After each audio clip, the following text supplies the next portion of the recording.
This is not so much a product review.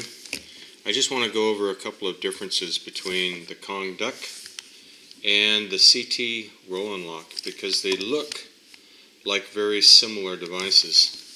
They both open in a similar fashion, and the camming device between the two are very similar with ribbed teeth rather than sharp teeth, but very similar. They look very similar, and you would think that they may have the same function.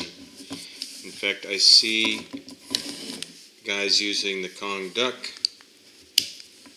in a life support configuration with redirects and such because that pull tab makes it very convenient for being able to make an auto release of your climbing line.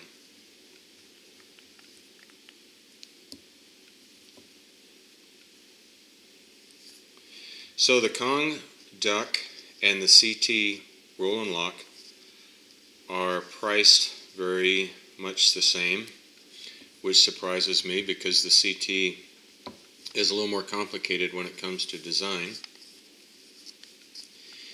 And they both have from 8 to 13 millimeter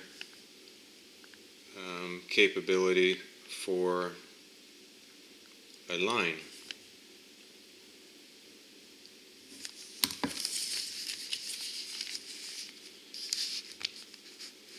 This is the manual for the Kong Duck, and notice that it has what I would consider a slippage or a grab capability of 400 kilograms. For those of us that do pounds, about 900 pounds. To me, that indicates that up to that point, you are assured that it will stay connected and it will not slip. In the manual, you don't see ratings for any kind of a load.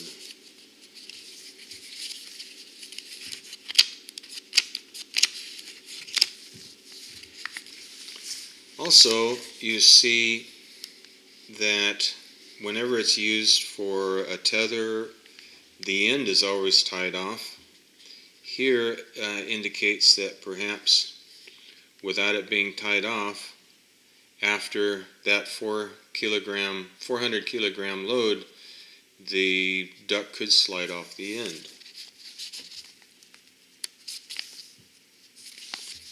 Also, a significant difference is that whenever a climbing line is installed, in order to have a secure attachment, your line goes up and over the carabiner, and it doesn't rely simply on the duck. Again, even when hauling up a load, the security comes from the fact that the line is routed through the carabiner and not just through the duck.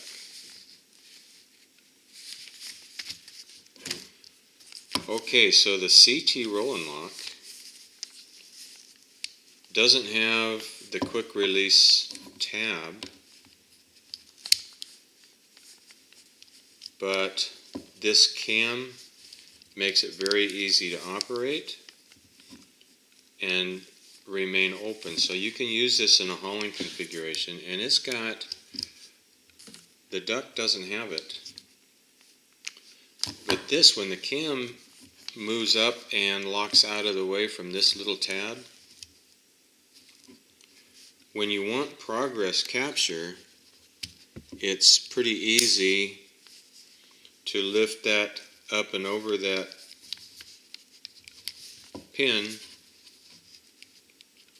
and now you have a pulley with progress capture.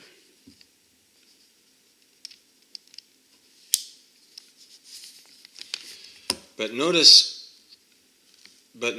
on the CT, it's got a 20 kilonewton Load capacity, about 4,500 pounds. And it's not dependent on the carabiner for that load. In other words, I can put a carabiner to that attachment, securely closing that opening, and have a 20 kilonewton load capability.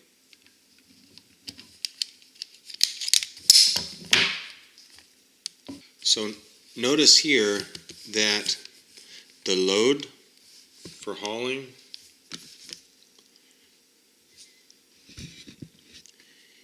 is below the carabiner. In other words, the CT RollNLock is taking the load. And in this case, the load, your harness, is also supported by the CT RollNLock. The Kong duck, you can't do that.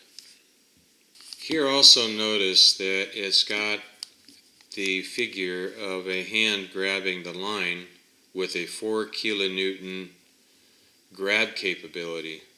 In other words, this is rated for 20 kilonewtons when it comes to braking, but when it comes to holding onto that line, because of the ribbed connection from that cam,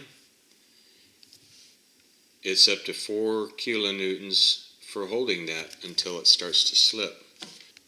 Notice the difference here between the material of the Kong duck and the CT RollNLock. I think that's why one has a significant difference in the load, 20 kilonewtons, and this just shows 400 kilograms when it comes to grabbing the rope.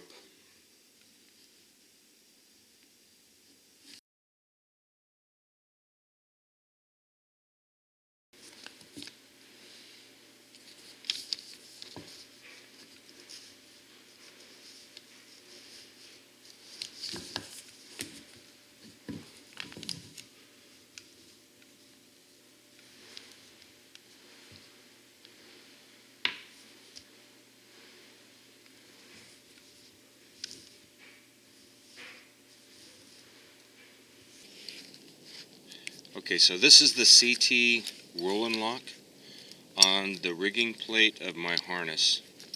It's simply attached with zip ties. If I was a manufacturer, I would figure out how to make this camming device attach permanently to a rigging plate. It makes for a great adjustable lanyard. It's easy, it's very secure to open up, and because it goes through the hole in the rigging plate, it's not life support at all. There's a stopper knot at the other end of this. It's not a long piece of cordage, and it just makes for a super great attachment for an adjustable bridge.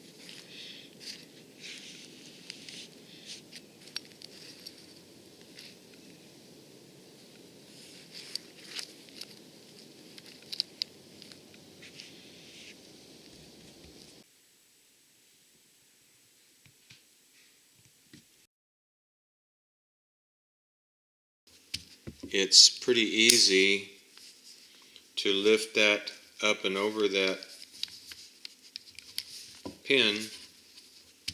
It's pretty easy to lift that up and over that pin. It's pretty easy to lift that up and over that